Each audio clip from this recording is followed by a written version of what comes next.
No glitching Zoom. Let's see if we go live. And we can see Oliver.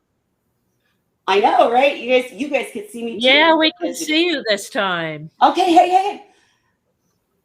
Fingers crossed, y'all. Happy Wine Wednesday. Sorry for the computer glitches. I hope that we get, I just got a message from the person that asked those questions. So I hope that he is able to come back and find us. But if not, then I will send him the answers. And you guys let me know if this sounds better, looks better. In fact, I want to make sure real quick that they could hear you because I have not used this software yet. So let me very quickly. Looks better. You guys talk for a second. Make sure real quick that they could hear you because I have not used this. Holly, tell me what this is real quick. That is an aromatherapy pen. You guys talk for a second. And how does it work? So it opens up and there's little salt discs that you can put in there. You can saturate it with your favorite perfume or scented oils or just wear it for the color. You don't have to put any scent in it, but it's designed to hold scent. And we need to outlaw scents. I'm listening to you. I was looking, I had the baggie of the other colors because right now I have purple in it. Yeah, that's pretty. It matches your shirt. I know, right? It's so cute. But there's a bunch of different colors she sent me. Hey, cool. Good to see you. SportQ11. Am I saying it right? Or let me know if I'm saying that right. We'll get to those questions in 10 seconds. But I did want to point this out because Holly was kind enough to send me one. And it's really cool. And so my question, Holly, is, am I supposed to add scent to it? Yes. Okay. I was like, they don't smell. No, that's what those pads are for. You saturate them with whatever scent you'd like. You know, anything scented will work. So like your favorite perfume or an aromatherapy oil, you know, like oils or, you know, whatever scent you want to put in it. And if you happen to be a person that's allergic to perfume or whatever, and you just want to wear it for the colored discs and a pretty necklace, you could do that too. So I'm going to be adding them eventually for sale on my website.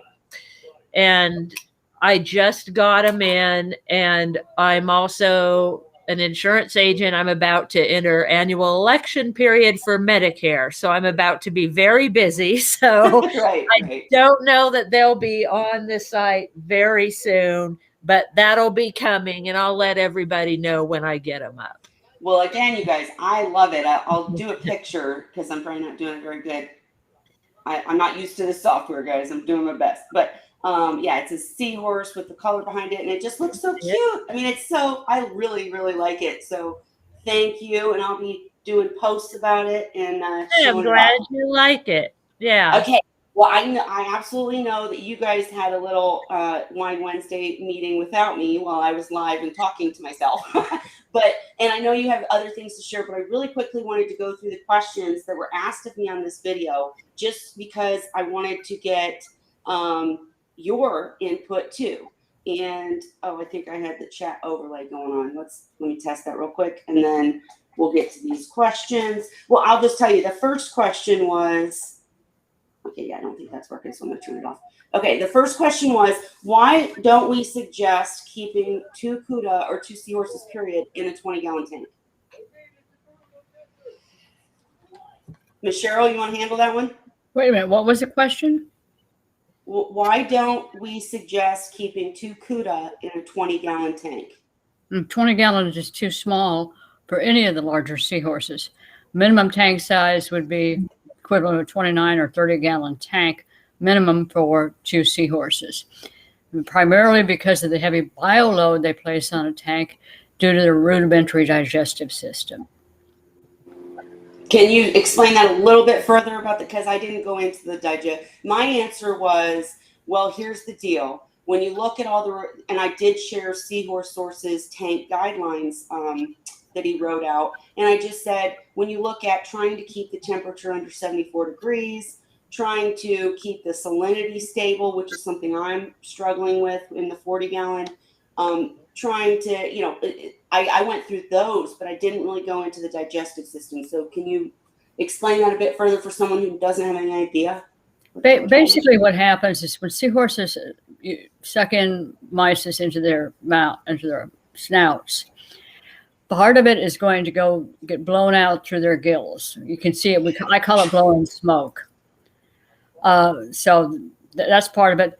They do not have a true stomach. Therefore, what happens is the food just moves down the digestive tract and they defecate. This is why they have such large fecal output, is because they're really not, it's estimated they only digest between 30 and 33% of what they actually consume.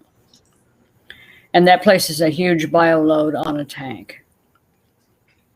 Yes, absolutely. And one of the other things I said was keeping the organics low. And that's just like, you can physically keep 2 seahorses in a 20-gallon for sure.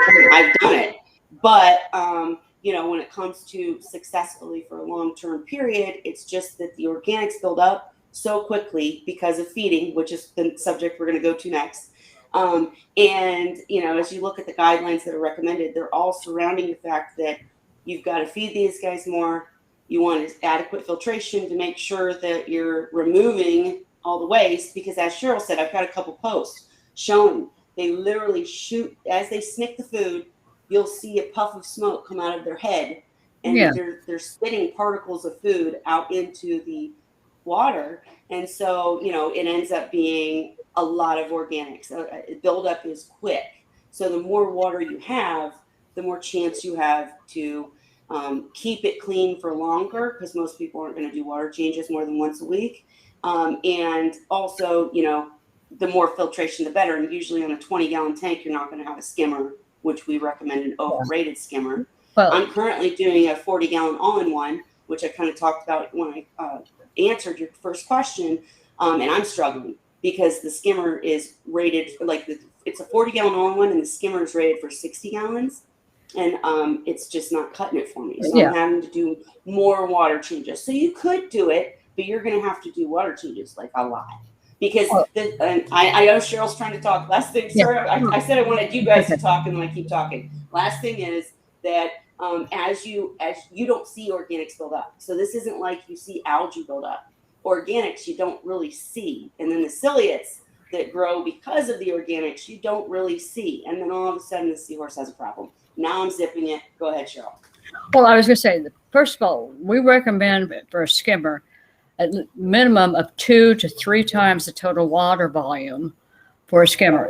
So on my nursery systems, which are about 60 gallons, I'm running skimmers that are rated for 180 gallons because the dissolved organics that these seahorses produce, you can't see them, but it's the skimmer's job to get rid of them. That's one piece of the puzzle.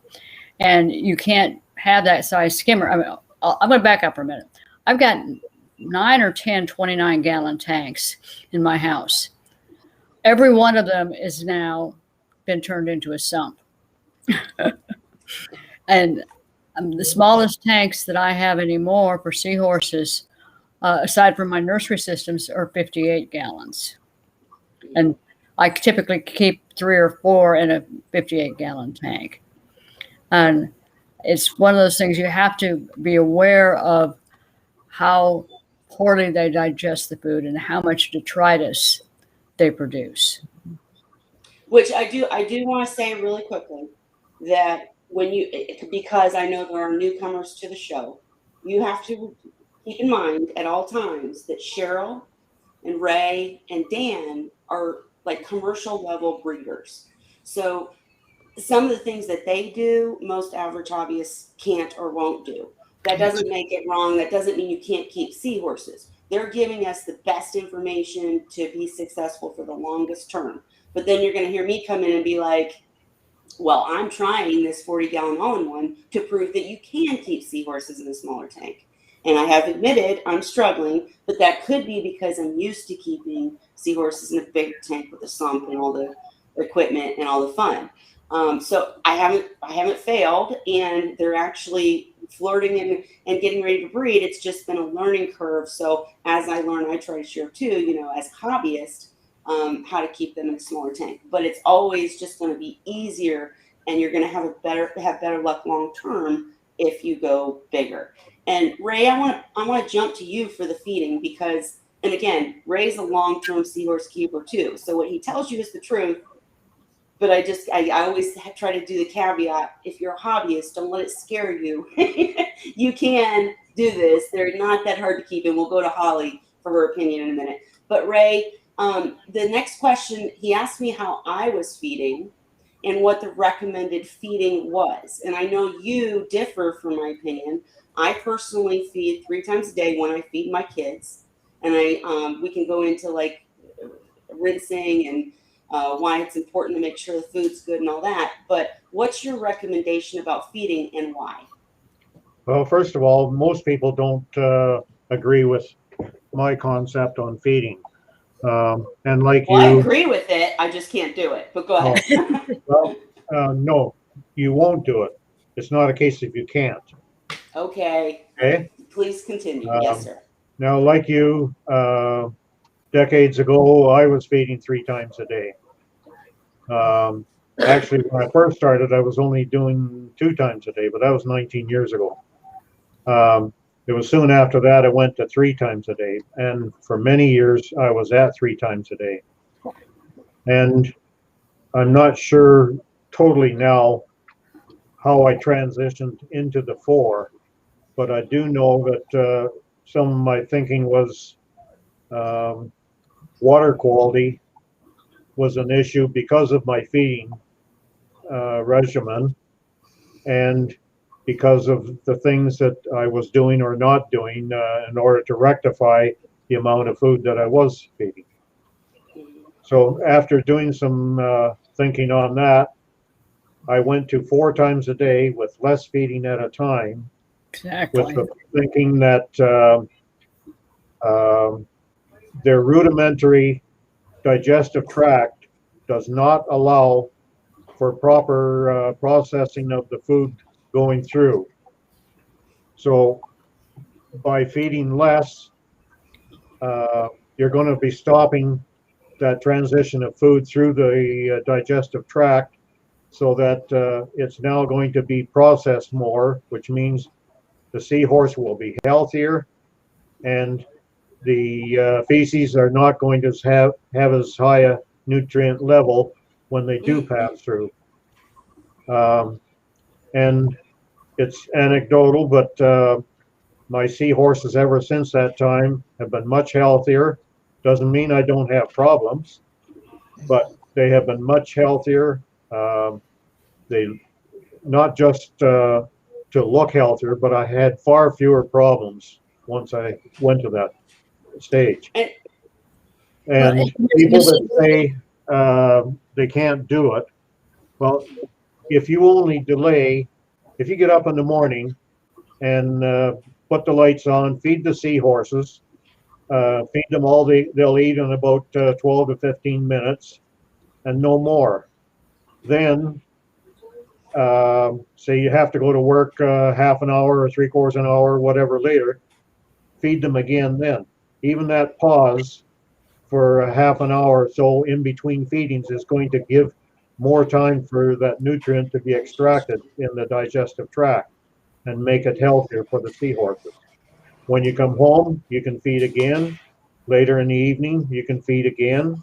If you're going to be going out, it's not necessary that you keep right on a certain time to feed them. I happen to do it, but then again, I'm home all the time. The seahorses, they just want to be fed.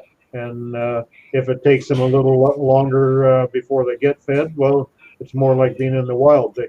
They eat when the food comes by. So just again, it's my thought that it's better for the seahorses. It's also better for the tank, because now you're only feeding what they can eat in a given time. And if they start getting more than what they need in that time, first of all, they'll still eat it to a certain extent, but they won't go after it with the same gusto Mhm. that they do initially, and there'll be some of that food won't get picked up. And I'm a great believer that there's too many people depending on cleanup crews. Well, those cleanup crews, maybe they'll get some of that. They're not going to get it all, but the cleanup crew also produce their feces that have nutrient in it. And then you have the micro life that's going to feed on that. It just leads to more and Yeah, more organics. Yeah. it just keeps on going, but basically, you're still going to be passing stuff out there. So I can have fewer problems in the tank if I'm feeding less food, but getting it to the seahorses so that it's better for them. So, and I want to give Holly a chance to tell how she feeds because she's successful too. But I just wanted to recap that because sometimes I think we get talking and, you know, it's poop. All right, Ray's proper. He says feces, but just to recap real quick. Basically, we're not going to go into the details about gut associated lymphoid tissue, GALT. Look it up if you want to really dive deep in. We've talked about it before about how their digestion is just different. Cheryl mentioned it when she was talking about the number of seahorses in a tank, but basically they just don't digest food the same. So think about, you know, I can't compare it to anything, but if they're pigging out and then they're not really getting nutrients from it because it's flowing through them so quick is the easiest way to say it, right? So what his whole point is, and I believe he's right. I'm going to let Holly talk next because you don't have to do it this way, but he's right. It is the best way, is to give them smaller feedings more often. And the other thing that he brought up that I don't think we mentioned yet is the 10-minute rule. You don't want seahorses to eat old food. So it's not like a reef tank where you can throw food in and something will get it at some point, right? You have to feed the seahorses, and if anything's left, and that's why in my answer to you on YouTube, I was saying, you know, the way I determine how much to feed is I go back after 10 minutes, and if there's anything left, I know to feed less the next time, or, you know, etc. Because you don't want seahorses eating food that's in the tank after 10 minutes, and Holly's going to disagree with that too, but that's the recommendation because bacteria builds upon it. And in my case, in my 40 all-in-one, I've got a bunch of benthic copepods that just love when I leave food sitting on the floor. And you don't want the seahorses to then eat it and their already delicate digestive system and get in something bad. But Holly, how do you feed and how does it work for you? And then we'll get to your other questions, sir. I have to say, I don't. For just a moment. The key to feeding seahorses is less is more, and do it more often, but with smaller quantities. Also, I broadcast feed. I don't use feeding stations. And there's a big difference because you can watch, not only are they actively hunting, which actually helps condition them, but it also reduces the amount they're able to ingest rather than sneaking out of a feeder where they go and now they're low. And they're working their weight off, right? They're active, they're working, and it's a more natural way to feed them. Well, and Cheryl is also right, just like Ray. But I'll tell you, I baby my seahorses. I use a baster, and so I turn the flow way down, and I use a bait. And I think you're watching the video about feeding. Tell me if I'm wrong. But oh my gosh, Dan just joined us!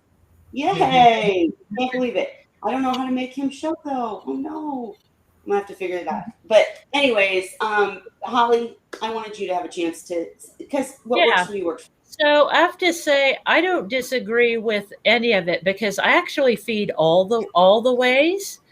And what the main thing is you have to make sure that you're feeding them enough, but you also have to make sure that you're cleaning up everything after them and not leaving it too long. So those are the two main things. So the way I feed different ways in different tanks, actually, because I have my display tank, which is also partially a reef tank, which has lots of rocks, with nooks and crannies that food can get stuck in. And then I have my grow out tank, which is pretty sparse and bare bottom and very easy to find all the uneaten food. So in the morning when I get up, I feed both the tanks. The display tank I put their food into dishes for them because if I were to broadcast feed it, that food would be stuck in crevices all over the tank. Right. And I have a cleanup crew, but like Ray says, they're going to miss stuff. They're not going to get everything, and stuff's going to be stuck somewhere. So I feed them in dishes. In the grow out tank, I have dishes in there, multiple feeding stations, and then I also broadcast feed with the turkey baster so they can eat a variety of ways. Then, I start getting ready for my day. I come back and vacuum up all the stuff about half hour later takes me. So then I'm working or doing other stuff all day. Their next feeding time, depending on if I'm home by then or not, is usually around 2 or 3 in the afternoon. Mm-hmm. And so then same thing again. Now, in my display tank, I usually end up feeding them maybe 3 afternoon meals because they come and go from the feeding station. I have one special needs seahorse, you might call him. I'm like, I baby, so he has trouble getting to the feeding station sometimes, and he'll show up, on his own time. So when he shows up, I give him food. He's my oldest seahorse, and he's got some problems. So when he shows up, I feed him. And then usually the ladies want to eat again. Like I have one female seahorse that will eat every time anybody gets fed. So they usually get maybe 3 or 4 feedings in the afternoon and 1 in the morning. And it's kind of like Ray said, it's, it's a little bit here. If they still want to eat, I add them some more. If they don't, then that's it. In the grow out tank, it's different because like I said, I can see all the food, so I'll put food in the different feeding stations. I want them to get used to all the kinds of eating. So I'll use a target feeding with the baster so they get to know what the turkey baster is about. The pump comes on and blows their food around so they go chasing after it. So it's like broadcast feeding. And then I put food in dishes for them, and they know they can go to a dish and the food will stay in there for them so they don't have to chase it. So they eat all the different ways. And I found really, whatever works best for your situation and your seahorses, just the 2 main things is make sure they're getting enough food and make sure you're cleaning it all up. Mm-hmm. They don't. Okay. Agree. And I agree with you. And I wanted to go really quickly. I did see your question about one seahorse in a tank, and I saw your question, Philosophish. I just want to give everybody a chance to answer. And I wanted to welcome Dan. Dan's been so busy. What was the question? Well, we got a bunch of questions, so we're going back I know, to the basics. but the one that you're currently answering, was it on feeding? Yes, how to feed. And I wanted you to maybe go into a little bit about how important it is to have good food, like not spoiled or whatnot. But go ahead with what you were going to say. Well, it's a lot of it's going to depend upon the circumstances. And, as a breeder, we fed every 2 hours. I mean, we're trying to grow them fast, trying to grow them big and get them out the door. But the majority of my customers were working people. And as a consequence, they weren't home all day. So the typical routine that my average customer did was they'd feed in the morning, they'd feed when they get home from work, and then they would feed before lights out. And very simple. And that will suffice if you're a working person. If you're home all day, you can adjust your schedule to whatever works for you. But if you're a worker, you have to work around life and kids and everything else that's going on. In terms of the food, we primarily fed frozen mysis, but we also augmented that with enriched artemia. And frozen mysis is an adequate staple for feeding captive bred seahorses. And if you want to occasionally treat with live foods, that's a good thing. I don't know that it's absolutely necessary. I've got customers that have had seahorses for up to 11 years and fed nothing but frozen food without trying to enrich it. So if you're trying to breed, maybe you want to add some more stuff in there and do a little bit differently. But I recommend feeding a good food. And to me, a good food isn't as much as the brand as it is that the quality of the frozen food is good. And there's a couple of articles that are on the group on Facebook that Tammy wrote. I prodded her a little bit, and we got into some heavy discussions about food, and she did a very good job of writing up a couple articles on frozen food. And frozen food will go bad in the freezer. Even the typical home freezer doesn't get cold enough to keep it from slowly going bad. And as a consequence, what we used to do was we would keep a 2 week supply of food on hand, and then keep, reorder every week, every other week to resupply, except during hurricane season, which we would bring in 6 weeks worth of food. But I never liked keeping food more than 6 weeks in my home freezer. And that's because it will still go rancid and still turn even in a frozen state.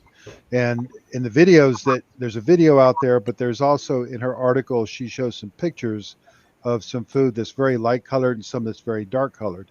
And that's food that's gone bad. And the easiest analogy I like to give is, imagine going to the store, buy some fresh shrimp, put it in the fridge and leave it for 2 weeks, and now prepare it to cook for somebody. Odds are you're not going to be very happy with it. And the same thing will happen with seahorses with the frozen mices. If it can turn and go bad and you don't even know it. Yeah. Mm-hmm. The So only way. don't keep it for very long, and make sure it's not brown. I'll definitely link those articles. Also, still working on finishing the website, but for now, those articles are in Seahorse Sources group. Great group. You should be on it anyways. On Facebook, in the file section, you'll find so many articles. So if you're on Facebook, go there. It also, last thing, if you're on Facebook, this is new software we're using this week, trying to figure out how to not glitch. So I just posted a comment. Apparently, if you're on Facebook and you want your comments to be shown, you have to go to the link I gave you. But go on, folks. And actually, really quick, jumping back to the how many seahorses you can keep in a tank, which we already discussed, Dan.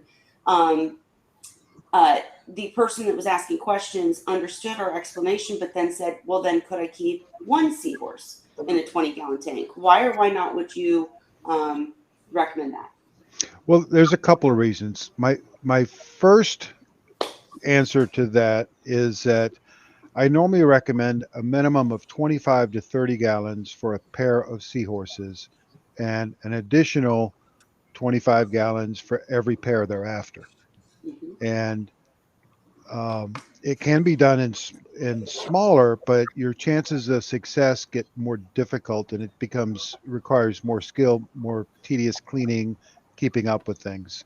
A lot of people sit there and recommend, one pair for every 15 gallons.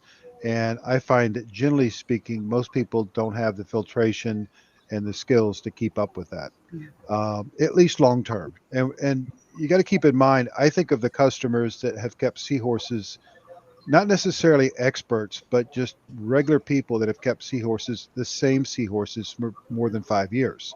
And there's a common theme when you look at those people of what they've succeeded with. Now, the problem I have with getting down to a 20-gallon tank is that, aside from the size issue, it boils down to the size of the tank and the filtration. And it's very difficult to adequately filter a 20-gallon tank with hang on the back equipment without really churning up the water.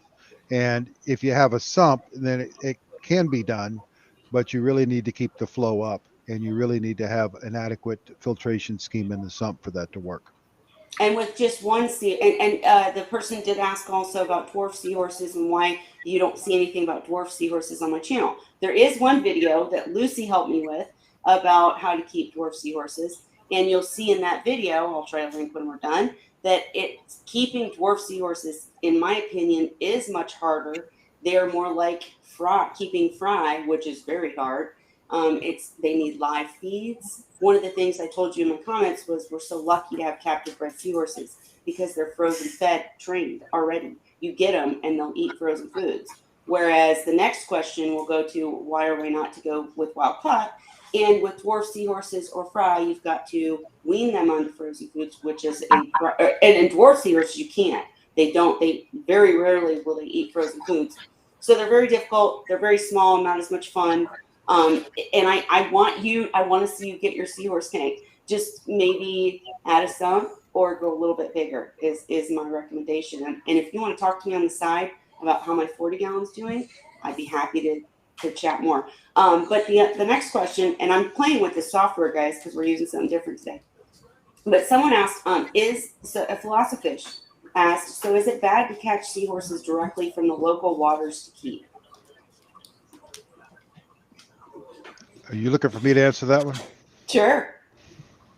I don't think it's necessarily bad. It's not something I overly encourage for a couple of reasons. Number one, if everybody did that, we would be affecting what's out there in terms of conservation. If you're skilled and know what you're doing with seahorses, sometimes people will collect wild caught as additional bloodlines for their broodstock. And in that case, it's not such a bad thing. But for the average Joe, the first problem you're going to have is that by collecting it yourself, you're going to omit part of the problems you have with buying wild caught seahorses in terms of how they're handled before you get them. So that's a plus. On the negative side, they're not trained to eat frozen. And unless you're skilled at training them to eat frozen, that can become a major hurdle and a major expense if you're having to buy live food. The second part of that is the fact that most people, when they get wild caught seahorses, will deworm them. In the entire deworming process, it takes, it's not a matter of doing it in a week or two. It's usually a process that takes a couple, 3 months to do it properly. Because if you run through each of the deworming protocols, you're talking 9 weeks of deworming that's going to be going on. So, it can be done, and it can be done very easily, but you also keep in mind that wild-caught seahorses, particularly adults, they're used to an entirely different world, and it's going to be, you're taking a wild animal and putting it in a cage, in essence. Whereas if you have juveniles, or in the case of captive bred have already been raised in that environment, so they don't know anything else. But if you're going to collect wild caught, I would say try to get juveniles, not get adults. Yeah.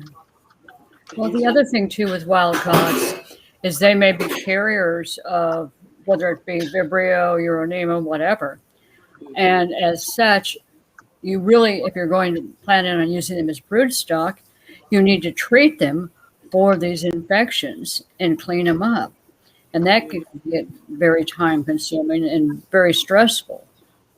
And also, depending upon where you collect them, I mean, if you look at Florida, for example, you know, you have different, they're all the same species, but they look much different when you look at the different coasts and whatnot and what they're exposed to. Oh, yeah. On the west coast of Florida, there's a lot more red tide.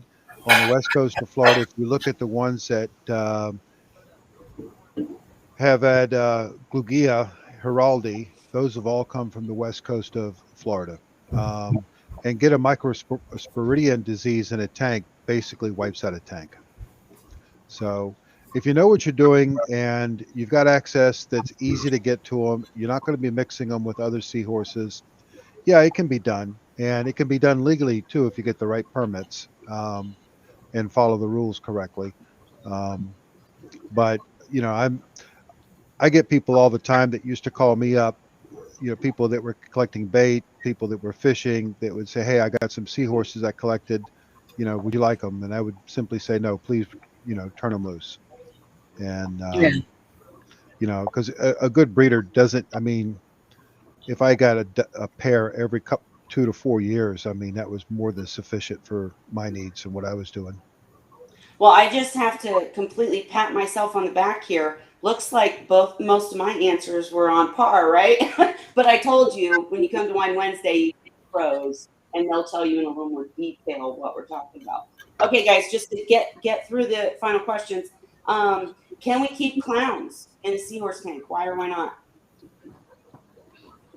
And okay, since nobody's jumping in, my answer was I would not.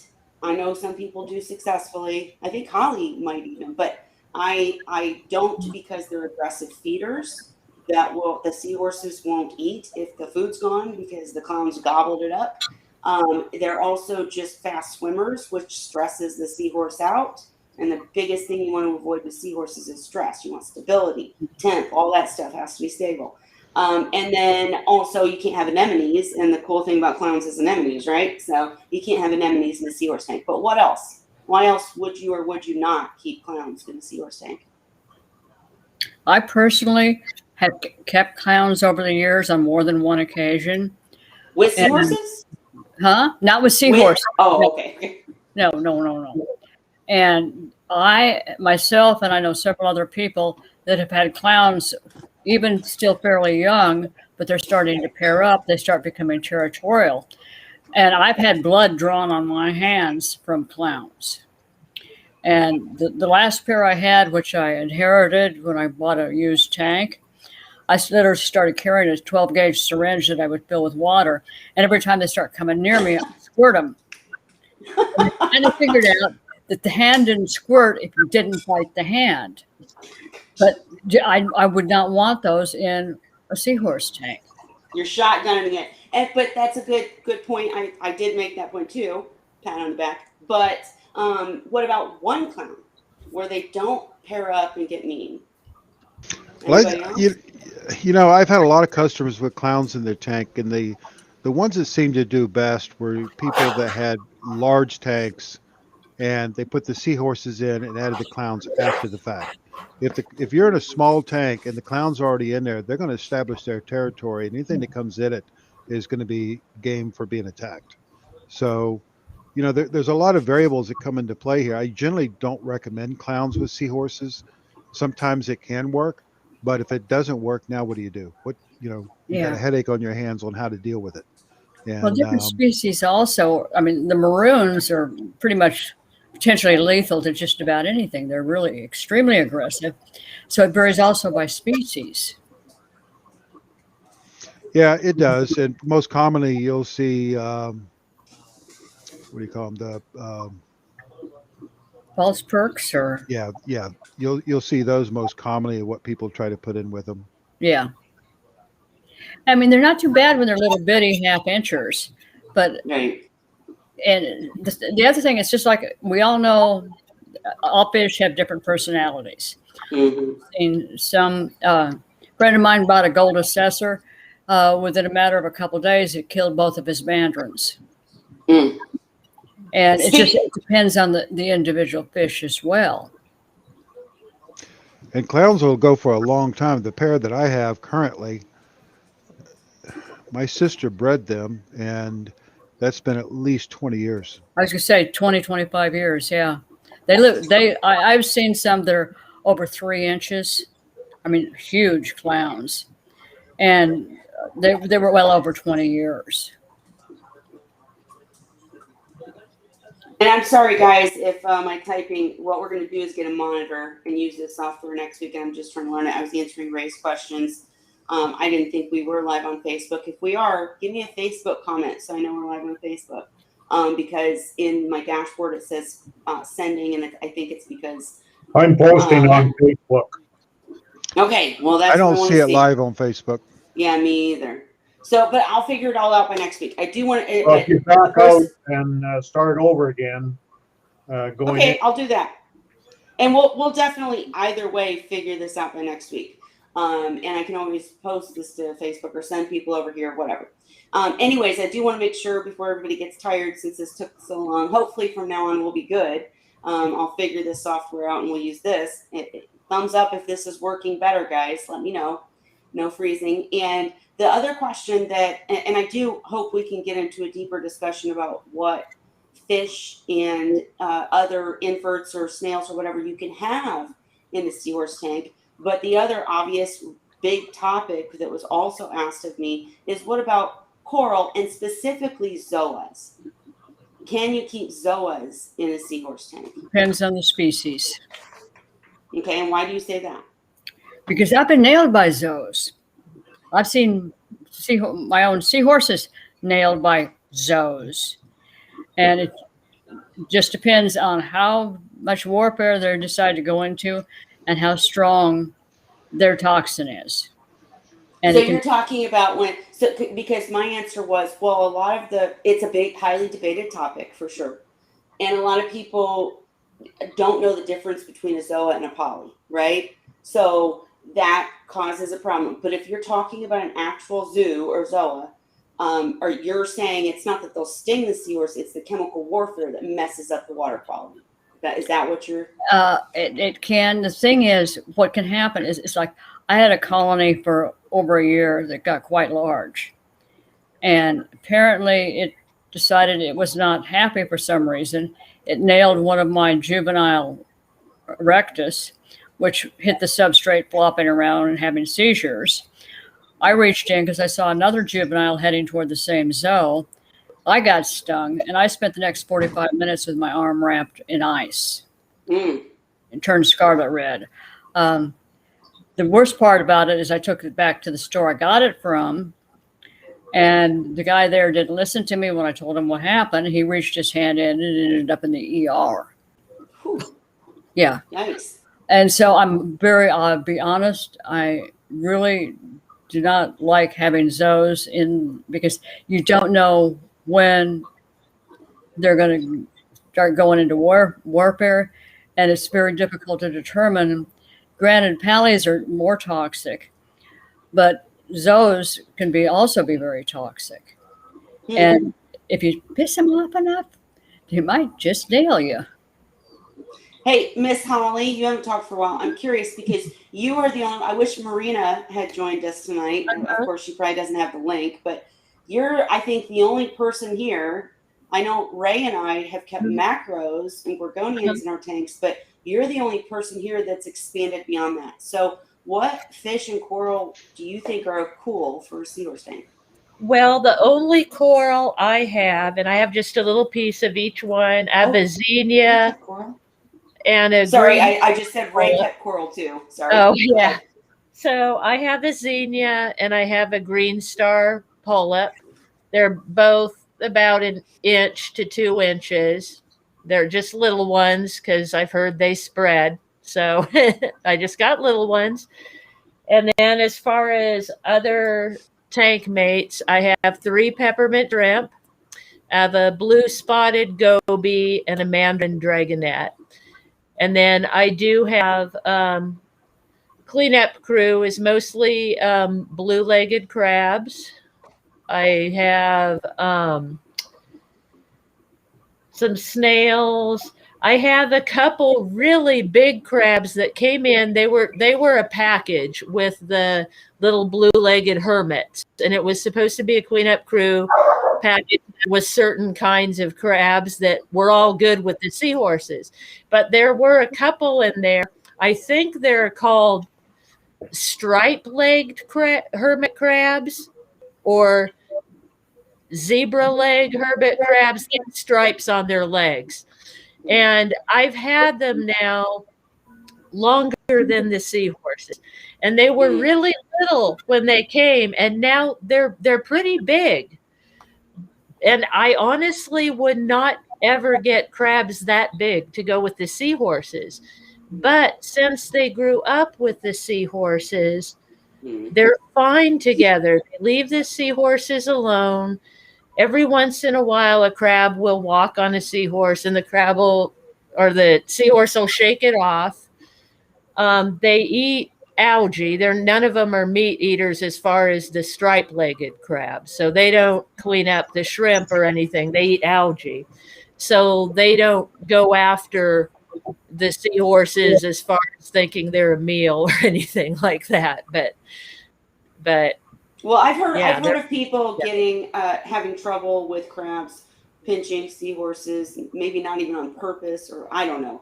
But the Seahorse Corner said I do keep dwarf blue legs. If they start getting too big, they go into another tank. So any other thoughts, guys? Because you guys know I'm gorgonians and snails. And macros. That's about it.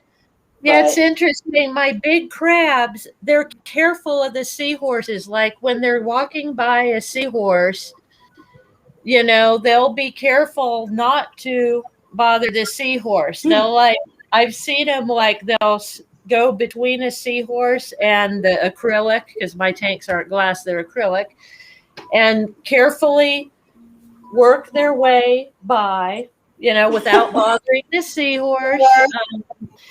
They get along great. The seahorses will hang out with them and not worry about them. They're not stressed out. They're not afraid of the crabs. And they'll, even when they see a crab coming to walk by, it's like, excuse me, pardon me. Like I've seen the seahorses just kind of scoot back. So Holly. We've talked already about how different sea life, whether it be crabs, snails, etc., seahorses, they have different personalities. You have to learn your pet and understand. But I just think you have weirdo. You got special needs seahorses. You've got crabs that are polite. But Dan, I'm really curious. Do we have a listing in Seahorse Sources group yet for recommended, or do you? I don't think so. I think you have to go to seahorse.org if they're still up with that. Mm-hmm. I could not keep hermit crabs in my seahorse tank. Mine would eat the hermit crabs. I've heard that too. I remember every time I'd put some in there, they would go after them, and they would peck them and peck them and peck them until they got them out of the shell, and 2 or 3 of them would gang up and literally just bust them apart and eat them. I just Once have they a friend figure it out, it's over. Yeah, cleanup crew is more of a comfort addition to the tank. Makes you feel that they're doing something. I've been 19 years with never ever had a cleanup crew. And that just proves you can do things in so many different ways. Yeah. Seahorse. That's right. I have 2 emerald crabs also. Seahorse.org is still up, and the they have in their library section what they call a tank mate guide, and it's about the best tank mate guide out there. Yeah, Agreed. That's the one I use. That's the one I use too. It's very good. And if I ever get this website of ours done, I will get their permission to cross share or whatever, because it is the best. You can't top it. I agree. And doesn't Tammy have a list also? I think she does, but I don't know if you can get to it anymore since Fuse Jaw is Yeah, down. it's archived. Archived. Yeah. Well, get a link and post it in the comments, Ray, because I can't ever find the stuff. We'll try. I can't remember for sure if she has the list on tank mates, but she did. Just in my mind. Okay, I'll see if I can dig up the link here. And while you're doing that, there's 2 last questions, and then we're just going to go to open chat where anybody in the comments can ask a question, or we can just ask where the heck Dan's been, if he's okay, and that kind of thing. And Holly and Cheryl can share. But the final 2 questions. The first one is, do you have any tank mates with your seahorses? I'm trying to find tank mates because, bottom line is most people want an active tank. You know what I mean? So we talked about some. Holly, I know you recommend mandarins. I know, Cheryl, you don't keep anything with seahorses because you're breeding. I'm a chicken, so I don't keep anything with seahorses either, just because it's up to your... Actually, Dan, do you want to talk about risk tolerance, or, maybe go into that when you're saying what people should keep, or am I calling on you too much? Sorry. No, it's sorry, I was looking at something else, but as far as risk tolerance goes, what I tell people is some people will be in tears if something happens to one of their fish, and some people have the polar opposite, and of course there's everybody in between.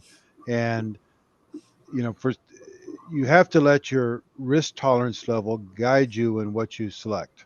If you want to be perfectly safe and never potentially have a problem, you approach it one way. If you're a high risk taker and like to experiment and see what happens, albeit sometimes bad results, then you can do things differently. You just have to let you know, how you feel about your stock guide you in what type of risk you're willing to take. The tank mates Absolutely. guide on seahorse.org is good because it uses numbers to list like the risk. So like Yes. 0 is like no risk, and then like 4 is pretty risky, and 5 is super risky. You know, so you get, and they have categories, you know, with different fish each one. You know, so you can see, you know, you I look at was clam fish, it's in category 4 or 5, and it I think if I remember right, it even has explanations for why. I think, yep. or If somewhere. you if you if you can get the on that link, goal. wait, Ray 100. Yeah. I don't know what that. Okay, I tried to copy and paste that. I don't know why it says Ray 100, Dan 100, Ray. Sorry. Learning the software, guys. But one Wednesday will get better. But anyways, that is the archived fuse jaw list. And if we get the also the I put seahorse.org, but if we get the tank mates guide link, or I can put it afterwards, no big deal. And in fact, I think I'll have to redo it for chat. I'm not sure. Yeah. But and I think the only final question was, hang on, let me look. What's the best species of seahorse? The easiest to get. Rectus. And why do you say that? They've been bred for multiple generations in captivity. They're readily available. They can be brought in wild caught to improve a breeding program if necessary. And they are born as benthic species. They hitch at birth. Their fry are typically larger and easier to feed. The list it's a long list. Okay. Anyone else have thoughts?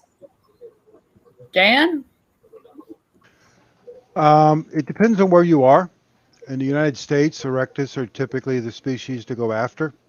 You know, if you're in Europe or down under, that's going to change. And obviously, if you're in the Orient, that's going to change. But Erectus are generally considered an easier species to keep. They're hardy. They're desirable by both novices and experts. Talk to anybody that's kept any seahorses for a while, and they've all either have or have had H. erectus. So your selection in the United States is somewhat limited, and Yes. I don't know how many more species you're going to find out there right now that are readily available without spending a bloody fortune to import them. Oh, that was a question that I promised to ask before the first stream got canceled. Sorry, guys. Or we went to this one. Someone in Connecticut. Do you have any recommendations for where they would try to get captive bred seahorses? Should they just go online? If someone wants to support local breeders, have we talked any more about coming up with a system where people could find people in their local? Go ahead. That's a very difficult thing to do, and it's been I attempted know. dozens of times. And the problem is people come and go so quickly that it's hard to keep it going and keep it going accurately. And then, of course, the availability issue comes in because even people that are trying to breed, hobbyist breeders, you know, the success rates go up and down, and availability is often sparse. If it was me, I would you know, there's two places that I know of off the top of my head, and being one Alyssa, Seahorse Savvy, and the other being Ocean Rider. I probably wouldn't go anywhere else besides those two, and I would favor Alyssa over Ocean Rider. Personal preference, but I don't know of anybody currently actively breeding up in that area. Well, I just put, and I am still here, guys. I'm yelling at the kids, but I did put Seahorse Savvy and Seahorse.com in the chat. I'll try to put it in the comment section also afterwards. And you know, go ahead. Nicole in Massachusetts, I think, was trying to do something. I don't know if she ever raised any of hers or not, but she would be the closest if she has anything. And you guys have to remind me. I'm 2 glasses in now. It's Heather that has the sea shed, right? Yeah. Okay, I get confused. All right. we need to get Nicole in here and see what she's doing. By the way, if you ever want to join us in the actual video and in the actual chat, just reach out to us on Seahorse Sources group or to me, Seahorse Whisperer, and we can get you in here to ask more questions. One other question was, I know you guys are seahorse focused and not as much macro, but one person got Halimedia.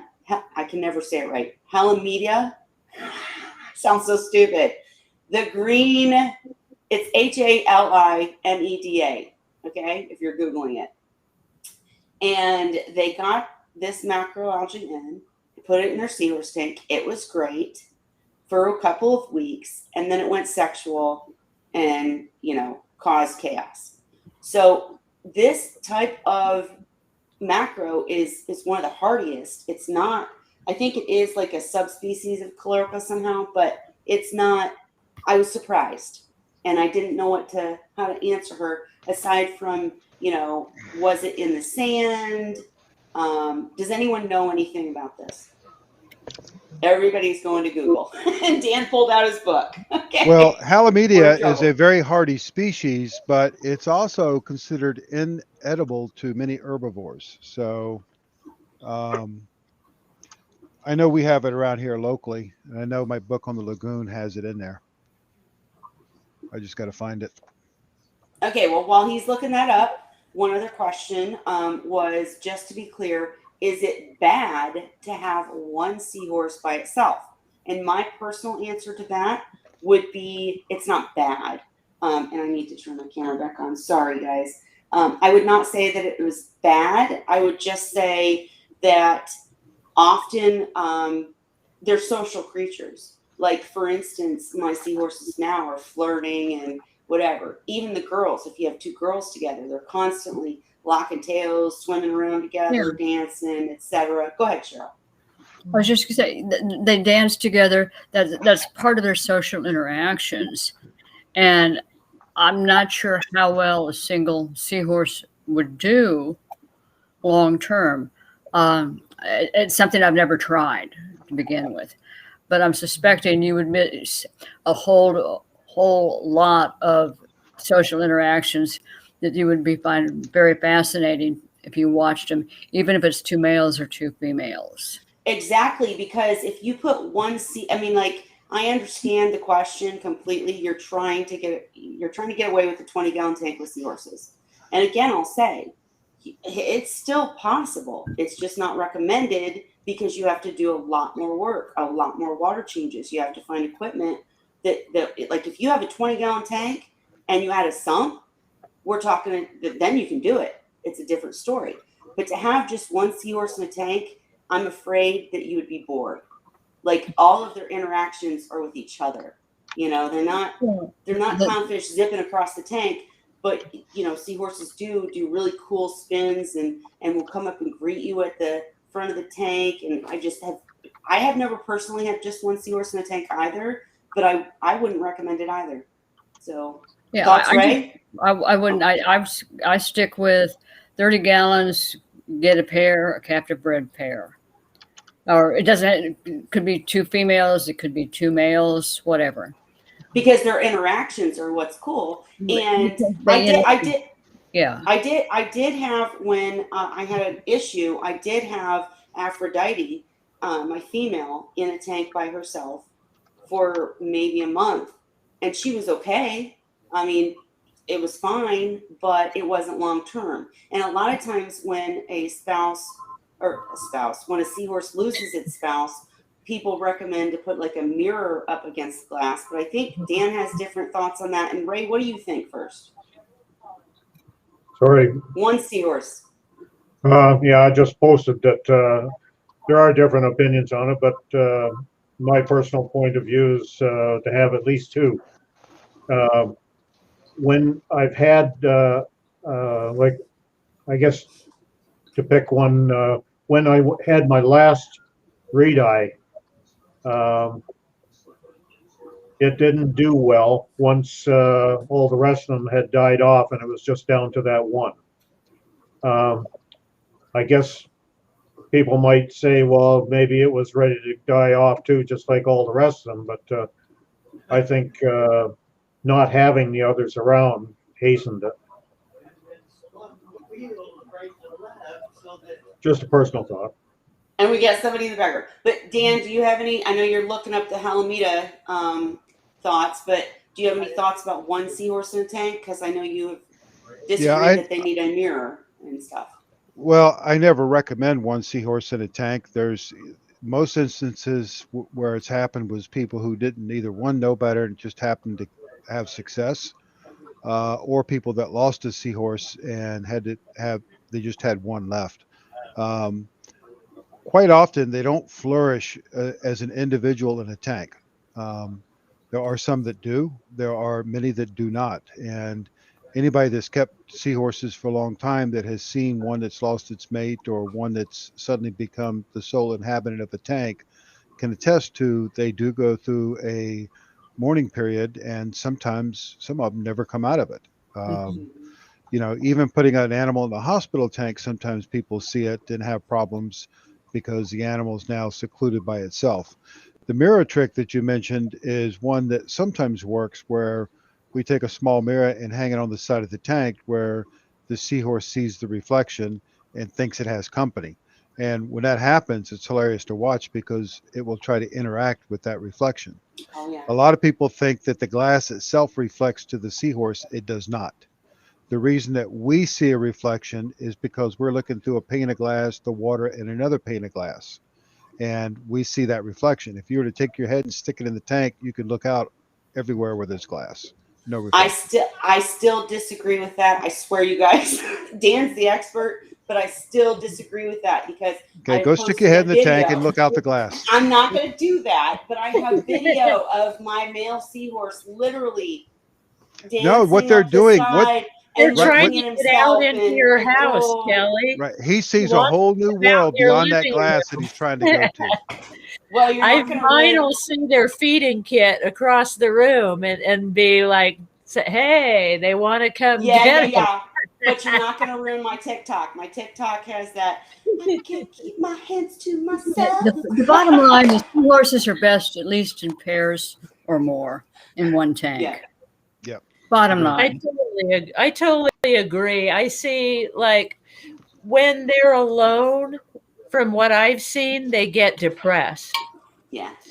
Now, I don't know, though, if you have them with another fish, like, say, a mandarin dragonet, because my mandarin dragonet hangs out with the seahorses for company, and they get along. So they can have a friendship with another fish, I think, if it's the right kind of fish. Right. Well, I think in your case, the seahorse. We didn't know that. Wait, you guys are talking about you're talking at the same time. Ray first, go. Yeah. I think the seahorse has just seen something on the glass on the outside of the tank and telling you that you haven't been doing your cleaning. Yeah. That might be it, but you're not going to ruin my TikTok. Go ahead, Cheryl.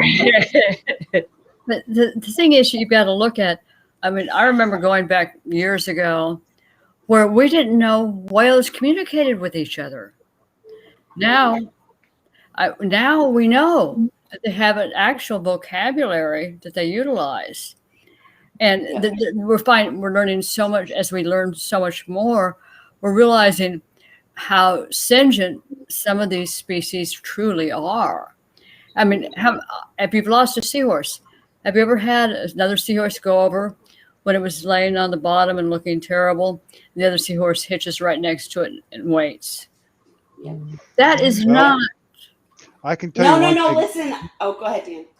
The whales do communicate, and I've seen it firsthand at the local buffet.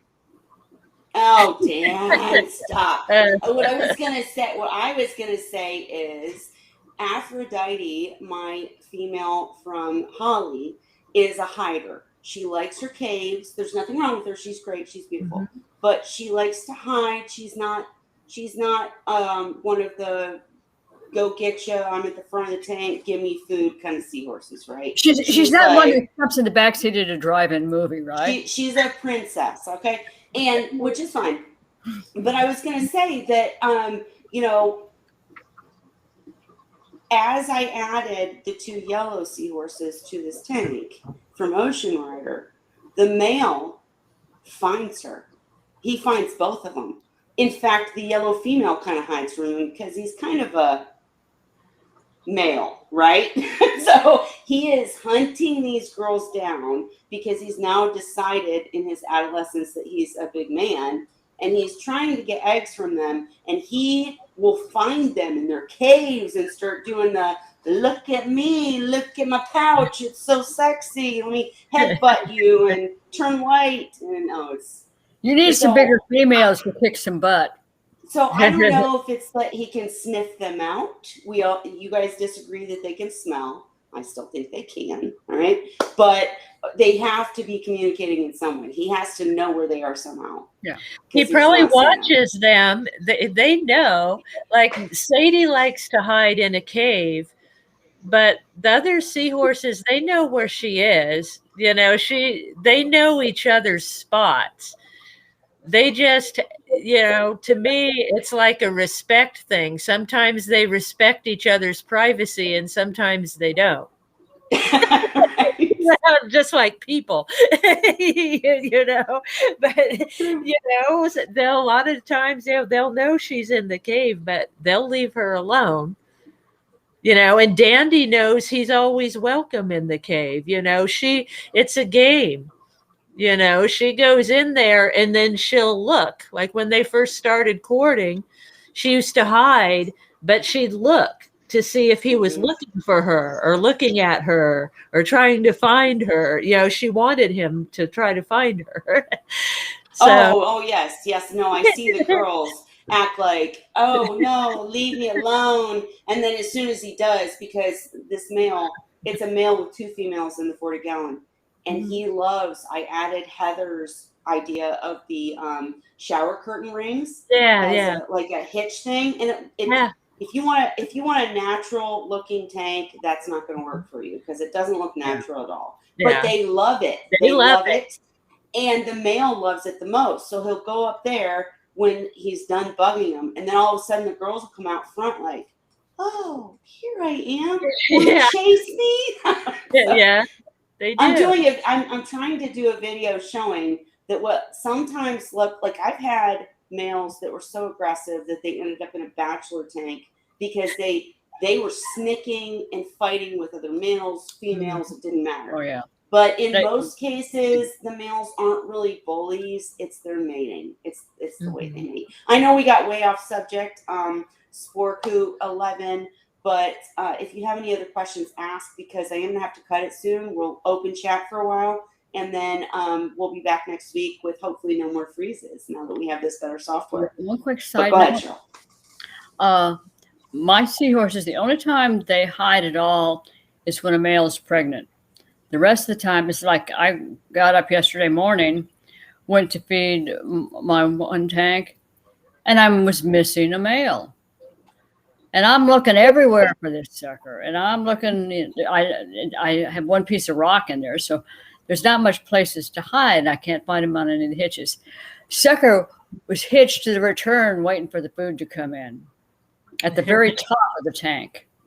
Oh, wow. Yeah. He knew what he was doing. Yeah, they pick out their favorite spots. It was interesting. My one thing, too, that came home after 7 months, when he was exploring the other day, I noticed he was checking out the places where he saw that the other seahorses were going, like the hot spots. Yeah, where's this hot pop? He went and he got into the soap dish feeder and laid in there and checked it out. Like they did, like, oh, I saw they were eating, but there was no food in it at that point. But he had seen them eating there. So he went to see what that was about. And then he went and hitched on the return nozzle because he saw the other day everybody was hitched there. So as he gets braver and feels better, you know, he started exploring, and that's where he goes, is where he's seen where the other seahorses like to be. He wants to And see you know where what? some- Social. They are a social. You know what, Holly? I forgot. I have to ask the question that's currently on screen, but then don't let me forget before we do close it. I want to hear more about Scrappy Doo and his non-pregnancy. But Sport Q11 asked first of all, actually, I want to say you are going to be an amazing seahorse keeper because you're asking all the right questions. Seriously, from the tank size to the feeding to the flow. I mean, you're asking all the questions that should be asked. So thumbs up. Please, when you get your seahorses, I want to see the tank and I want you to share and come on the show and share your experience. But the next question is, hey, just wondering how much flow is needed in a seahorse tank? And do I need to turn off the flow while I'm feeding them? 10 to 20 times the total water volume per hour. And I broadcast speed because I don't want I'm running bare bottom tanks, so I'm not worried about stuff getting trapped. And I want the seahorses to have to swim and hunt and basically engage in what would be normal seahorse behavior more in the wild, because I want to build up the body strength. And they eat like pigs and they grow like weeds. When feeding is a form of stimulation. Okay, and Dan, can you, because I was just going to say, I know everybody's trying to talk, but Dan, your wife gave the best explanation for how flow should work in a seahorse tank, and I quoted her in one of my videos. And if you don't mind, can you explain how flow should work in a seahorse tank? Because we say 10 to 20 times turnover, but we don't really explain how that can work and how it should work. Like, should that be a pump rated for 20 times turnover, or should you mix it up with some power heads? Or I don't remember exactly her words on how she said it, right. but essentially, when we say 10 to 20 turns per hour, what we're meaning is the pump should turn over the volume of the tank that many times per hour. So if you had a 10-gallon tank at 10 turns per hour, your pump would be pumping roughly 100 gallons per hour. Exactly. And if you had a 20 times turnover, it would be pumping roughly 200 gallons per hour. And what's critical in a seahorse tank, a lot of people, in a reef tank, a lot of times they'll have strong flows. In a seahorse tank, you want a high turnover but a low current. So when I say low current, lower than a reef tank, seahorses will play in the current, and they do like some current, but generally speaking, to get the flow rate that we want to filter the water, we need to break up the flow in such a way that it's not blowing the seahorses across the tank. And that can be done a multitude of different ways, everything from spray bars to diverters to putting Ys in and having different outlets come out at different places. And there's a number of ways to do it. And I personally like the DC pumps for doing this, because with a DC pump, you can control the flow rate by turning the pump up and down. Exactly. And if you get a slightly larger pump, and you can turn it back and not harm the pump. You can also do it with ball valves, but it's very easy to do with the new DC pumps. Sure. And go ahead. I just bought some CC pumps that I built boxes in. They're basically, you can use them off of a Neptune or any number of other things. And I am finding the seahorses actually hitch to the artificial corals directly in the flow of the pumps.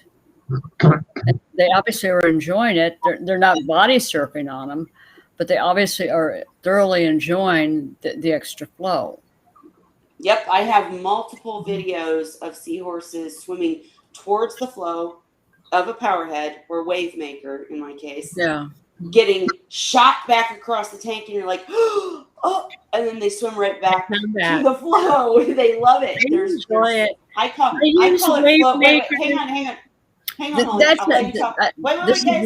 We can't. This is an Erectus thing. This is an Erectus thing. I have never seen.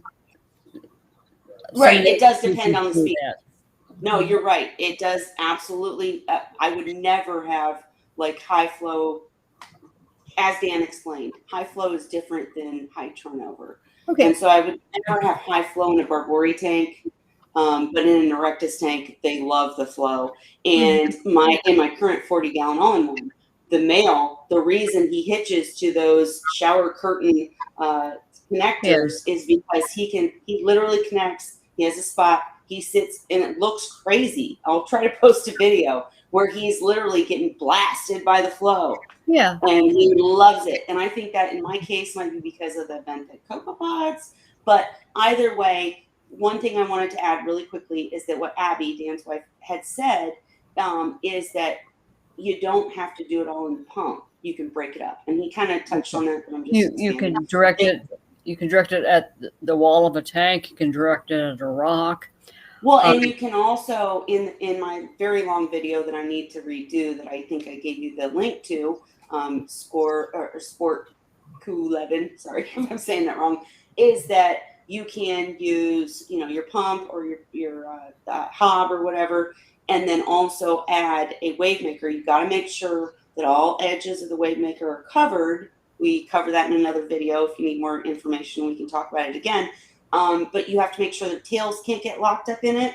But in a Seahorse tank, you want spaces of really high flow to make sure there's no detritus gathering and nothing's building up. But you also want to have spaces of low flow. And the way I personally do that is I keep dry rock that I've cycled, not live rock, but dry rock that I've cycled in my Seahorse tanks, and I build the scape in a way that the Seahorses have places to go if they want low flow, but the flow from power heads and such are making sure that nothing builds up. So in other words, 20 times turnover. Let's say if you have a 30-gallon tank, you get a pump that you can adjust it perfectly to where it's like, say, 200 times turnover, and then you get a power head that can give the other 10%, and that really works well. Well, I use wave makers and I angle them up so that they're creating current, but the most of it is across the top of the water. Yep. So they get, a lot of current, but it's not blasting anyone. They can enjoy it, but they're not getting blown around the tank with no control. Watch the videos of different seahorse species in the wild and get a feel for some of the massive flow that they are existing in and reproducing in. They may look like they're lousy swimmers, right, but they know what they're doing. Yep. And this is why I run wave makers in my Seahorse tanks, in my adult tanks. And I've got one female.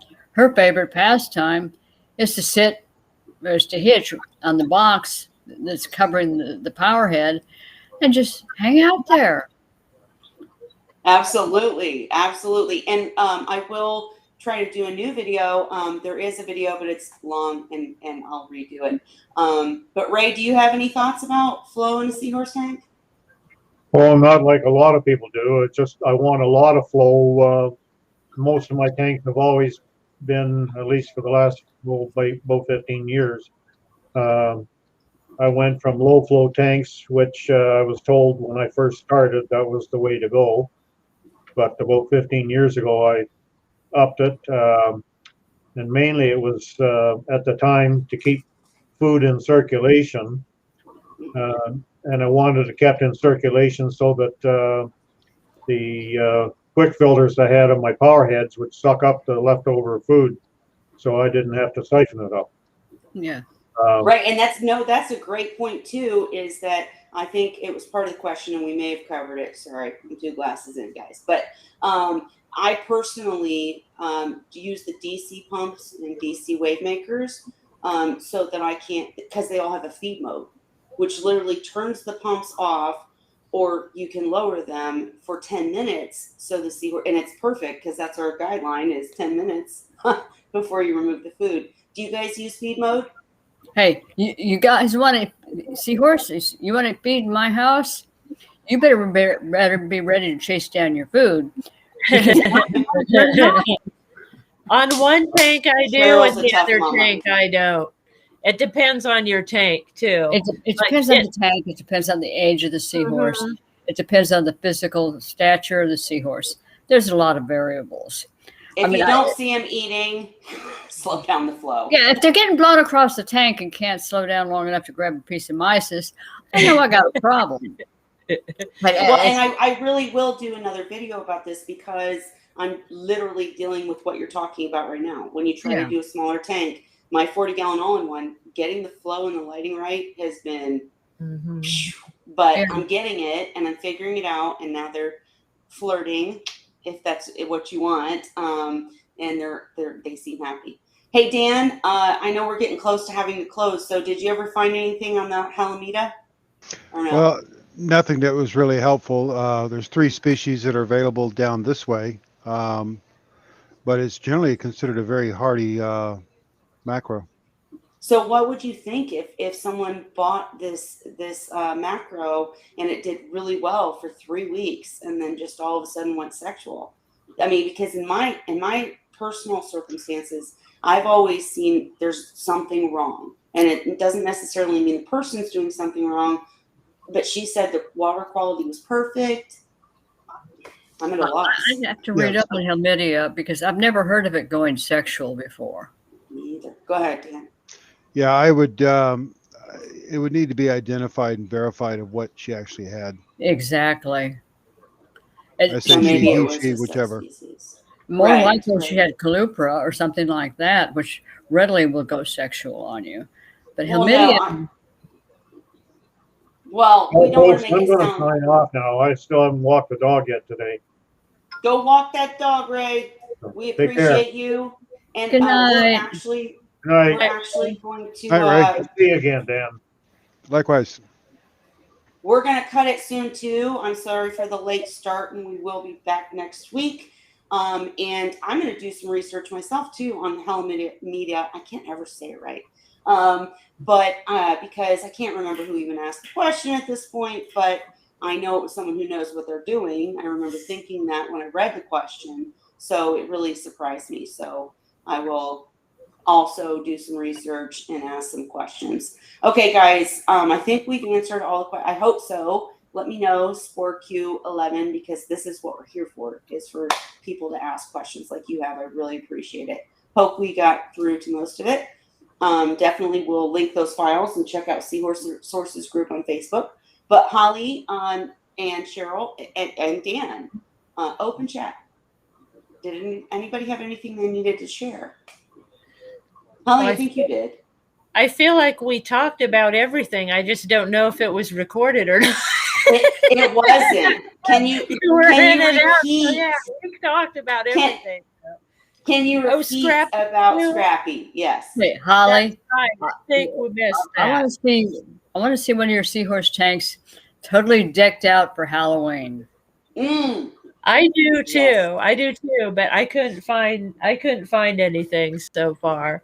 But yeah, Scrappy Doo got pregnant for the first time. I'm pretty sure he was. I think he miscarried when he was acting pregnant, and Cheryl even saw the video and she said, yeah, because he was doing the twitch where they're like uncomfortable, and he was like, the way my husband explained it, he said he's trying to get away from himself. Yes. And so kind of like what happens to you when you go into labor in the hospital and you're like, I want out of here now. Cut this off. Cancel this one. You're stuck. But yeah, so I think he had a miscarriage, but I realized, because I track on the calendar when he's dancing with his mate, so I can keep track of the days. And it got to be where he was pretty much due. And so I got the fry tank already. I started hatching brine shrimp. I've got several days worth of brine shrimp hatched now that I'm raising, that are going to be adults. By the time fry come, they'll be like if they live that long, if the brine shrimp live that long, they'll have some big brine shrimp to train to frozen mice. Well, but yeah, but if you're able to keep them alive, you need to make sure to record it, because I can't keep them alive to adulthood. So we need to know how you do it. And Dan, I want to tell you, not hard. It's you have to be careful. They'll get overpopulated, and you have to like keep them warm and fed and aerated, and usually they're okay. The key to grow them out to adulthood, throw them in a big bucket, ignore them for a couple of weeks. Get them. Yeah. Now, I don't buy that for a second, and that's one of the things that Dan already knows. He'll do a what are you talking to me? Because he already knows I'm coming in December, and I'm going to make him teach me his Artemia hatchery tricks with all the peroxide and probiotics, and I'm going to get it on recording. He already knows. Coming in December. Stay tuned. Anyways, go ahead, Holly. Sorry. Yeah. So anyway, I had the fry tank all ready. And then next thing I know, he's dancing with Candy with his pouch wide open, and there was nothing in there. And then that same night, I got a text while this is going on. I got a text from somebody I didn't know that said, "Hey, I have one of your seahorses, and it's all alone. Can you take it back?" And that was me too. And it wasn't the person I sold it to. It had made its way to somebody else, but so did my card. She had my card, and so I talked to her on the text messenger. Came home. And so she brought him home the next night after she got off work. She came over with him in a Ziploc bag, and I kind of questioned her A about Ziploc bag. Yep. What? Yep. And more salad. Well, and she lives 10 minutes away. I mean, she's in town. Right, We're not talking about transporting for hours or anything. But she comes. And this is somebody who probably didn't know. Right. Yeah. No, I don't know her, but she did. She probably didn't know what to do, so she did didn't. the right She thing. did the right thing, and she was trying, but like I said, she didn't know where to get the frozen mysis. She didn't totally know, how to take care of the seahorses. She was doing the best she could with them. And she did all right. Honestly, I mean, she made some mistakes like people usually do, but it wasn't intentional. You know. And that is exactly why we do this, you guys, is because tell everybody to come to Wine Wednesday, because that's what we're doing here. You ask a question, we're going to answer it. You're going to get breeder perspective, hobbyist perspective, but you're going to get your answers. That's why we do this, right? Holly, you truthfully are the only keeper I know who constantly talks to their seahorse. Drinking wine. Yeah, Cheryl got to hear I me. talked to my seahorses. I was listening to your conversation while you were feeding them earlier, and I was sitting here laughing like crazy.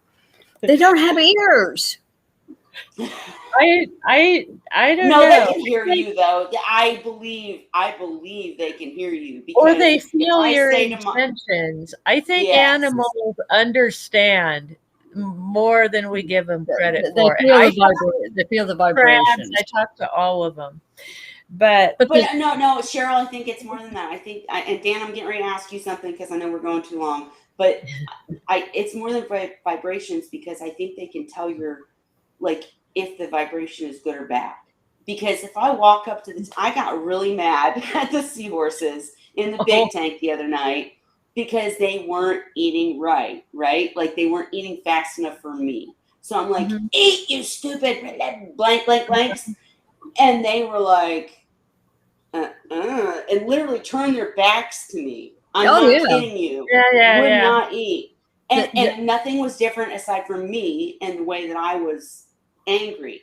And then when I go over to the 40 gallon and I'm like, hey babies, they're like, oh, look at my face. And I think they can tell. Well, they try to communicate with you too. Yes. You know, like I learned something actually tonight while I was feeding the seahorses from thing 2, the one that just came back to me. And then I remembered something that she said. She had been broadcast feeding the seahorses. And when I went over to feed them, he was up at the top, very top of the tank, because he was waiting for me to put the food in. Yep. And when I went to feed him with the turkey baster, and I hadn't put the pump on the feed, so the flow was still going everywhere. So I put some of the mysis in, it started blowing, and then he started going after it. And I'm like, that's the way he likes to eat. And he was trying to show me. And so he ate a bunch, you know, while I was there feeding him. And so he taught me too. Yeah. You know? Oh my gosh. That is the point to the night, you guys. That is the point to the night, you guys, is that you will learn your seahorses. Set up for them properly using the Seahorse Source written by Dan himself guide for tank setup that I linked on the last video, and I will link on this one. And follow those guidelines in setting up the tank. And then once you get the seahorses, you'll figure it out. I promise. They're so amazing. It's so amazing to keep seahorses. They're not hard. Well, you just got to set up right. Dan, I'm sure as many years as you've done this, and as many broods in as many different species as you've worked with, you find distinct individual variations within individuals, even from the same broods, in terms of the way they behave. Yeah. Sure. And okay. Some of them are shy, some of them are bold, some of them are goofballs. And it sounds crazy, but they have personalities. Mm-hmm. Yeah, within each batch of fry, what we typically see is the fast growers who eat the fastest and the hardest. You have the middle of the pack, which is the majority, and then of course you have the ones that are much smaller that are, more lackadaisical about feeding. And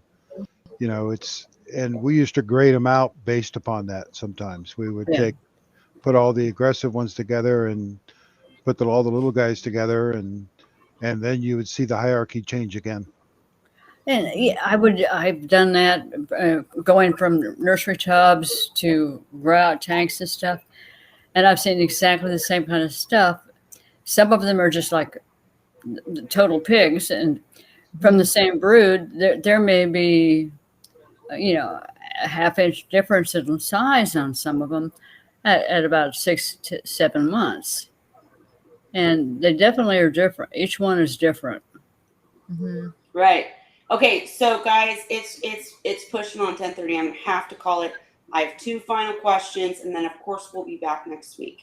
But my first question is to Cheryl. I just wanted to give you a chance to talk. While I was trying to get the stream going and I had technical difficulties, I was telling them about your fry being red, yellow, and pretty color. So, but before you answer, the final question is for Dan. Where the heck you been, man? All right, go, Cheryl. Well, Dan, what she's referring to is I have some fry that by 7 weeks old, Erectus fry, were already turning red, orange. And I'm not talking about orange in the GI tract from the baby brine shrimp, but orange or yellow. And I've actually got pictures of some of them. And I've never seen Erectus at this age change colors like that. How old are they? 7 weeks? No, 7 days. 7 days? 7 days. Wow. They can change whenever. I mean, it's not common to see that, but it's not unheard of either. Yeah. But do you think maybe they're doing something with genetics? I mean, I'm not sure. Horses are for more I personally don't. I mean, they say they are, but I don't think that this is where, Chris Carey and I go back and forth in disagreement, is that I don't think that it's easy to do genetically as people think. Well, I'm wondering I hope you're not mad if they prove you wrong, because, but No. I will say though that my yellow male turned very dark. My orange male turned very dark. I don't care, but I'm curious to see how Cheryl's experience turns out. And my yellows are trying, well, my now yellow and purple are trying to breed. So we'll see how that differs from Cheryl's experience. Well, just And remember, Cheryl's a goddess. So I'm not convinced it's on the genome. if you want to be scientific about it, you need to question it, and you need to question it continuously. Yes. true. I'm not convinced that it's genetic on the genome. What I'm thinking is more of a response to the lighting. Although I have raised erectus in the tanks with similar lighting before, so there may be some genetic predisposition, but it's not necessarily fixed on the genome. I think you're right about the lighting, and I think I want to figure mine out. Go ahead, Dan. Sorry. How many cans of spray paint did you buy? Kelly bought 15. No, Kelly has literally the light blue underneath the tank. That's their sand is light blue. And then the back is black because that's the all-in-one. But what's interesting to me, and I if any scientist ever watches this, but if they ever did, or someone wanting to really do an experiment, what interests me the most is that it's always the males. In both the yellows and the oranges, Cheryl, all of hers have stayed their bright colors. In my case, my lighting's probably off. I'm not Cheryl. She's perfect. Hate you, Cheryl. No. Just kidding. But in my case, the females stay bright orange and bright yellow. The males turn dark. That's the orange male my turned pink experience. and then brown. And then the male yellow turned black. And I was worried about him. And now he's like this purplish pretty color, which is great. I mean, that's awesome. I want a purple seahorse. And now he's white as he's flirting. But it's just incredibly interesting to me that it's the males.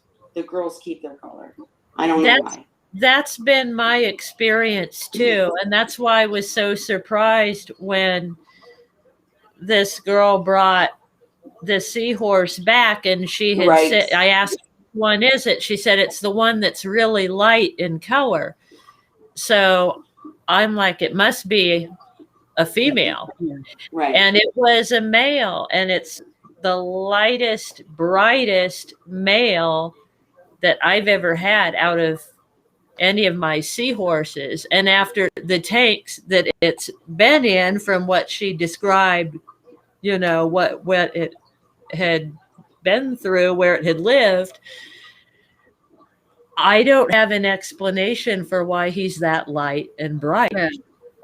Well, I think they do have personalities. And in my case, with the male in the yellow, I'm sorry, Dan, I'm getting to it. I know we're going too long. In the 40-gallon with the two females and one male and the two yellows, and the male turned really dark, and I didn't know what was going on, and I was worried. I do have to also admit there was some fluctuation in the tank.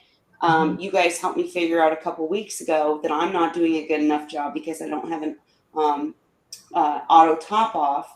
So the salinity was kind of playing with it, itself. And the temperature, because when you're in a smaller tank, the temperature can fluctuate more. This is why I keep saying, yes, you can do it in a smaller tank, but bigger tank is easier because you have to worry about all these little things. So temperature and salinity were kind of going up and down. Now that I've kind of gotten them clinched and I know what to expect and what to do, now he's turning into this beautiful purple color, which I'm cool with. He doesn't have to be yellow, but it's just interesting. It kind of goes against the genome or genetic theory. Well, I still think Chris is going to prove us all wrong, though. But you know what, Kelly? I'll tell you that the temperature, the salinity, and the pH will all shift in the wild with each titled swing. Yeah. Right. I just think in that small body of water, it shifts. The shift is more drastic to them. Does that make sense? Well, Kelly, keep in mind too that in an environment where they feel safe and secure, they are probably going to brighten up, lighten up, and flash their colors. If they are stressed or maybe by another male or whatever, they're going to tend to darken and go hide underneath stuff. So, And- so in other words, I should stop going up to the tank saying, "You mother." No. I don't know if I can take it that far, but you're onto something.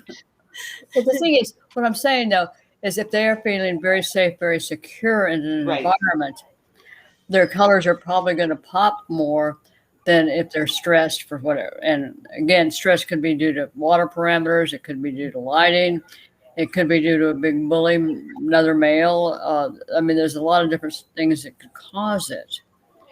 And Right. as a keeper, that's kind of where you have to step in and say, okay, Learn your seahorse. Yes, okay, learn them. you are now Hey. going to get a water change, and Right. then you are going to go yellow. Yes. Well, and I was going to say, you know, if this seahorse just wants to be black, purple, gray, I don't care. I'm not chasing color. I was just worried that he was stressed. I don't think he is anymore. I think he just wants to be this color. I think likely in my case, it has to do with lighting because he was bright ass yellow until I turned the lighting way down. And now he's this darker purplish color. Who knows? But we're going to have to close it for the week. So the final question is to Dan. Where the hell you been? How are you doing? And then we can talk more next week, guys. Yonder, good. And don't forget my beautiful, I've got it backwards, my beautiful seahorse. Yeah. Okay. So we're so appreciative that you came, Dan, because we're sharing. I miss that smile he does every time. I know, right? Especially when he has the wild turkey. But no, we miss you, and we appreciate so much when you're able to come because we know that you're so very, very busy and your expertise is so helpful. In fact, the documents that I share are written by Dan Underwood. This is Dan Underwood. Lucky you to be able to speak to him. But you're doing good. Nothing new. No, I was sick. Work's been busy as hell. People at work have been sick. Family's been sick. Just lots and lots and lots of stuff to deal with. That's all. Yeah. So ready for life to get back to normal. Oh my gosh. Please. I've been spending a lot of time at Walmart buying new TVs. Because Every time I watch the news, I get pissed off and have to buy a new TV. Any new problems with COVID? Yep. Oh, yeah. Yep. We won't dive into that or the politics that cause us all to turn off the TV because we're not a child-friendly show, but we're a seahorse-friendly show. We're going to be friendly. But anyways, guys. Thankfully, the seahorses hey, don't. guys, I think we all need to buy Dan a tank and give him some seahorses. I've got I don't tanks. think Dan wants it. Yeah, I was going to say. I've got tanks. In fact, if I was to get a few gallons of bleach, I could bleach my systems and plug them back in and be running. Hey, Right. And I was going to say, if anybody wants to set up a GoFundMe, don't forget, I'm going to visit him in December. Maybe the best way to visit Dan would be to say, come out to your shop. You've got a whole a slew of seahorses. He'd likely kill me. because I think we all need to send him a bunch of bleach. Yeah. Oh, well, that might be it. Anyways, okay. Wait, hang on. We have one more question. I have a breeding male JoJo, trying to read it at the same time, that has always been black, no saddling. I don't think it's always stressed. Some just want to be dark. LOL, his favorite, the hitch is black. Exactly. Yeah. Like this seahorse, I have pictures that I posted on our little Wine Wednesday chat that I can show you guys if you care. But he went from this really golden yellow with black spots to then it was like, you could still see the spots and he was gray, but the yellow was like literally outlining him. It was really, it was like pretty. iridescent. It was pretty, but I was scared that he was stressed. But then he went to the color he wanted to be, and now he's happy and hitting on all the girls. So whatever. Just if you have problems, come to Wine Wednesday and we'll help you. Okay, guys. All right, guys. Everybody, hold on just one second. Okay. I'm going to do a screen share. Okay. How do I do a screen share in this? Oh wait, I have to allow it. Go to the very bottom, and there's a picture Oh, at okay. the bottom. I think I saw it. Next when to I the was camera, turning it looks like a on. computer. Oh, Actually, settings. Microsoft Edge. Is it in Uh, settings? It should be in the link that you're in, Cheryl. At the Okay. very bottom where you turn on your camera or mic. Yeah, it's got a picture of a mic, a camera, and then next to it is something that says Computer. settings. Is that where it's at? Settings. Oh. Yeah, Wait, let maybe me I need click to on it allow and see. On the No, bottom of my screen, not on the it. bottom, Go of ahead, mine, Dan. in the very center, I've got a share screen thing that's got a red line crossed out of it. But when I click on it, it pops up, and I can share any one of my 3 screens. Yeah. I had that when I first turned mine on, and it disappeared when I made it big. Maybe I have If to you go make full it screen, right, small. get out of full screen mode. Oh, Okay. yeah, click on We're the learning this stuff, right guys. We'll make screen, it better and then next you'll week. see it. I see it now. Do you get it, Cheryl? Or It's still not coming up. Did you make it full screen? Your picture, so we're all big. hang on. Let's make this easy. It's Are giving you me just stuff. trying to? Are you trying to share a Okay, picture? so if I share my screen, okay, can you see my screen? Hold on, let me back out of this mess.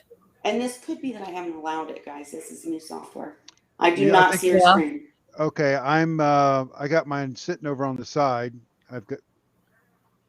But you gotta allow me to share it, I guess. Well, how the hell Yeah, did I do mine's that? got a red line through it, so I wonder if Kelly has to open it up where we can share screen. Okay, let's see if I can share screen. Let's see. Now, see, I when I hit share screen, I get all of you guys. Well, I'll do Are it you guys differently seeing then. my screen? Yeah. Yes. Yes. Okay. So if you want to do it that way, then we'll do it this way. There we go. I'm just clicking the big box. Sorry, guys. This is end of Now I night. Pretend see. you're not hearing us. All right. Now I see. If it's something I've got to do, I'll have it done by next Yeah. week, but I don't really know how. Let me go to settings, standard default. Yeah, you have to. If you're seeing settings, you're on the wrong thing. So Yeah, I go just to pulled the it up. right. Go to the right Okay. lower corner, and there's a Wait, I can square. see. Wait, guys. And guys, that'll I can make see you Dan's not screen. full screen, and then you can see it. Okay. Dan's If you look at my watch screen Dan. right now, okay, you got to make sure that you don't have it full screen like that. So reduce it down to where it's not a full screen, and underneath you've got your icons, and in the middle is your share screen. It looks Okay. like a box. You can see, if you can But see my Dan probably mouse has moving. to stop before Cheryl can. But yes, thank you, Dan. So does your screen look like Dan's right now, or did it look like all 4 of us in giant squares? It looks like all 4 of you in giant squares. Okay, so you So need where's the to get out box of to turn it full off full screen. screen? It's in On the the lower bottom- right corner. Yep. It's Look looks at like Dan's screen. The it's big gonna be a little box in the Oh. very corner. Okay, now I'm full screen. So You don't want to be full screen. So if you're in full screen, look at the lower right corner, and there's Yep. a square. Click on that square, and it'll Yep. take you out of full screen. Okay, now Dan, get out because it might have to go one at a time, and then we're gonna. I'm if not. we can't You're, get this I'm done. not doing share screen through your thing. I'm doing it through Sparko. Okay. Oh, It says Dan, and I got Kelly, me, Holly, and 4 little squares for Dan. I'll have to play around with this program. okay. Well, we'll figure it out by next week. But what were you trying to share? Something you wanted to ask I just Dan wanted to about? show you a picture of. We were talking about coloring seahorses. Mm-hmm. And I was just going to show you a picture of a tiger tail or female that basically she's white with yellow spots all over her body. And she came in chocolate brown with white stripes on her tail. Wow. Well, we're gonna tease that for next week. you guys, first thing, we will make sure Cheryl is able to share her screen and show you guys her extremely beautiful tiger tail. If you like this episode better, I can mess with the graphics to make it prettier. But if this didn't freeze as much and you got more out of this episode, please let me know in the comment section. We're looking for what works best for everyone. And I really appreciate everyone who came and stuck with us. And to Dan, Cheryl, Holly, and Ray for hanging out and sharing their experiences. Cheryl, we can share we can play with it as soon as we're offline, but I do have to end it, guys. It's 10:43. Yeah. So, and Dan has a bedtime, right? I gotta go feed seahorses. Okay, everybody say goodnight. Thank you, everybody, for sticking with us. We'll be back next week. Happy Wednesday. Happy Bye. Wednesday. Everybody Bye. stay Good night. safe. Cheers. Cheers. I can